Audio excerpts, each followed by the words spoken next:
يا جدعان الريحه دي؟ انا شامه ريحه شياط. ده نادي الزمالك وجماهيره يا جماعه. نادي بتعوبه دلوقتي فيه شياط وبيولعوا، اقسم بالله. يا ابو تلاتة زمالك، يا ابو تلاتة. الحمد لله خلصت للنادي الاهلي بالتلاتة يا جماعه، والتلات اهداف احسن من بعض اقسم بالله.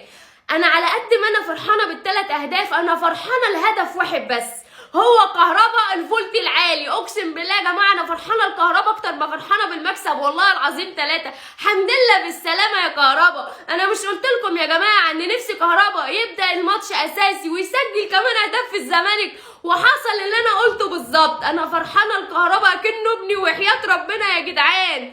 الحمد لله بالسلامه يا كهربا. وانا حاسه وشامه كده يا جماعه ان 100 عقبه بتولع دلوقتي وحياه ربنا، يعني بسبب هدف كهربا ده. قعدوا يقولوا لك مش هيلعب وكهربا موقوف وادفعوا له الفلوس، ولو كهربا نزل شارك في المباراه هننسحب ومش هننسحب. الحمد لله بالسلامه. ادي كهربا سجل فيكم اول هدف، وفي شياط دلوقتي يا جماعه في 100 عقبه.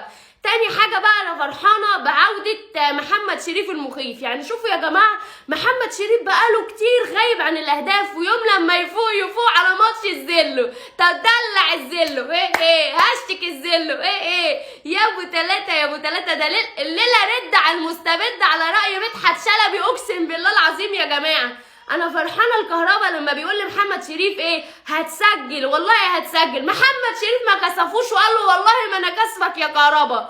والنهارده ليله حفله كبيره قوي على غريمنا الزمالك يا جماعه. بصوا كده يا جماعه في الدوري كده الترتيب. هل الزمالك في الثالث ولا نزل رابع؟ يعني احنا لما نيجي نقول لا تلت اول ولا تاني، لا احنا هنغيرها يا جماعه، لا تلت اول ولا تاني ولا تالت، وبقى مركزك في الرابع يا زمالك، وشكلك كده هتهبط اقسم بالله.